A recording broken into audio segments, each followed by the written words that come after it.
I think it's the 12th canto, where it describes that day by day, because of the influence of the age of Kali, we are overcome, or we lose our memory. It describes that memory is decreasing day by day.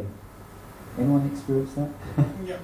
Because of the powerful influence of the age of Kali, our ability to grasp and hold within our mind what we hear or see is very weak. Yeah? In previous ages, because the atmosphere was so conducive as well, in previous ages the atmosphere was a lot more conducive, and the ether was a lot more clear and clean, and there was a lot more pious activities going on the planet, and people's minds weren't so agitated. So very peaceful. So then they would also do sadhana, practice spiritual life. And when they would hear from the Guru, they would remember. Imagine they would grasp that. What's it called? Shrutida. Yeah. Is that the Shrutida? Means just by hearing, they would remember. Just like, it's amazing if we, Sukadeva Goswami, he repeats the whole Srimad Bhagavatam. It's 18,000 verses. Yeah? And it's also Sutta Goswami, who heard from Sukadeva Goswami. Yeah? 18,000 verses, And we have trouble learning one verse in a week. Or one verse, sometimes trying to go over and over one verse, again and again and again and again, and still we forget it. Why? This is because of the food we eat, the air we breathe, and the things, and the world around us, It's a very unstable mind and a very, it's also in previous ages, just by hearing, they remember scripture. Oh, we take Mahaprasad, so isn't that help? Yeah, that's another way. We should come to the positive with me. Yeah, like it's so. Our mind is very so unqualified in so many ways. Yeah. So unqualified. So the sages at Naramasharanya, they put this to Sutta Goswami, that there's so many scriptures in another verse. First of all, they describe how unqualified everyone is, lazy, misguided, unlucky, and above all, always disturbed. And let alone that there's so many scriptures, to be learned, and so many disciplines in the Vedas they're talking about. And we have but short lives in this age of Kali as well. Very short lives in comparison to previous ages. 100 years if we're lucky.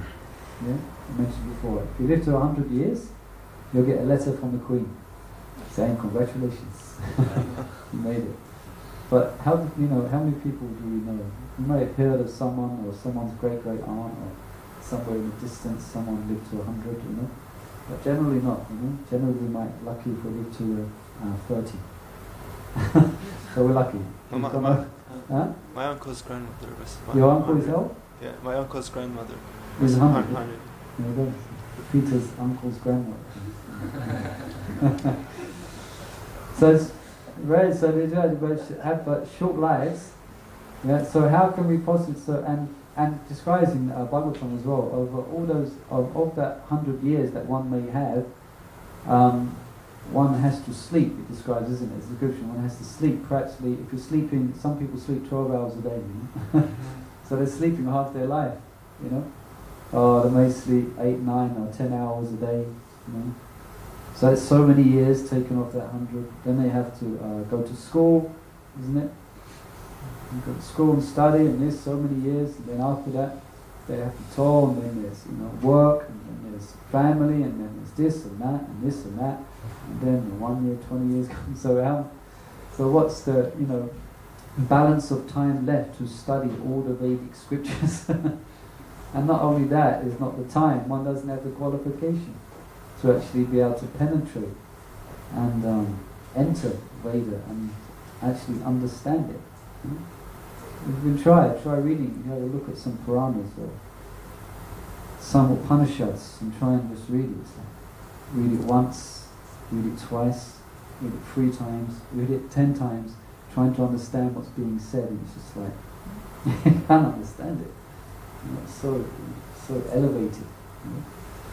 And in previous ages, actually, Vedas was strictly only for those very qualified persons who had a chance, who could understand. So there were so many disqualifications. Yeah? So the sages at Naram Sharanya, they asked this to Sutta Goswami, and then Sutta Goswami brings up the point that this verse is highlighting here.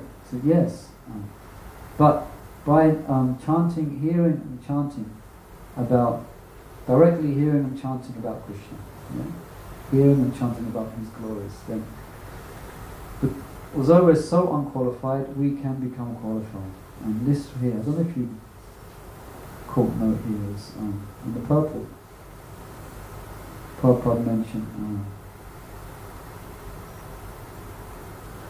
by chanting Hare Krishna, people can rid themselves of the bodily conception of life and become eligible to enter the Lord's devotional service. Then he mentions one cannot engage in devotional service of the Lord without being purified of all contamination. Purified of all contamination. So are we purified of all contamination? Hands up if you're purified of all contamination. Perhaps not, some of us might be. So that's this is confirmed in Bhagavad Gita. So this, in one sense, anyone is qualified to practice devotional service, and there's different levels of devotional service, isn't there? There's one verse that describes that after the process of hearing and chanting, after the process of cleansing, this is what Lord Chaitanya Jayadvaita, it is devotional service, but in actuality, it's not real devotion, it's not the real mango, so to speak. Yeah, so anyone's qualified to practice devotional service. Anyone's qualified, especially to chant the holy name. This is the glorious thing about chanting the name. Anyone is qualified. Yeah, actually, it's described that Lord Nishananda, he gets more excited the more disqualified someone is. He gets more excited. That's why Lord Nishananda was so fixed up about converting Jagai and Madai. Yeah, he was so infused about converting this Jagai and Madai.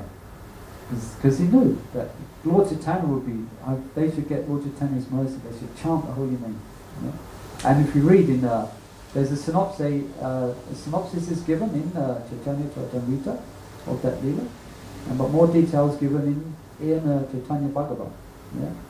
And Jagat Madai were very, very, they was pious to begin with, but they became degraded by bad association.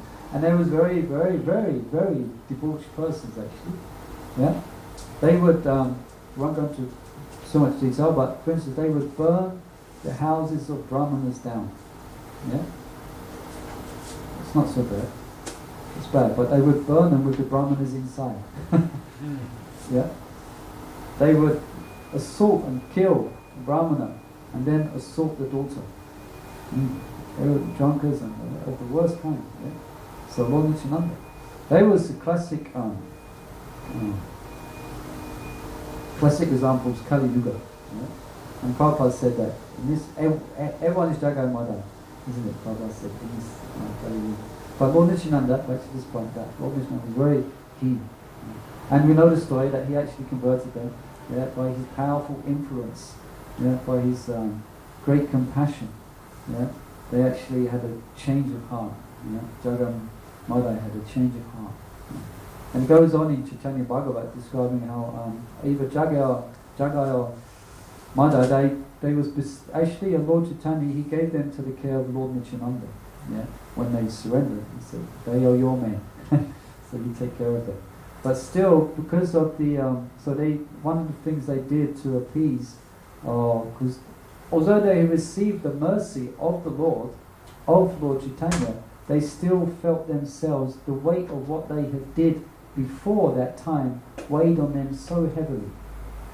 And you can imagine the actual things they did, you know. And so the persons, and also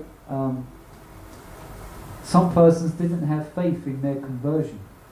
You can imagine that. You can imagine if you're the wife, or whatever, or you're the relative of someone who got burned to death by these two persons. And now they're chanting Hari Bol, Hari Bol.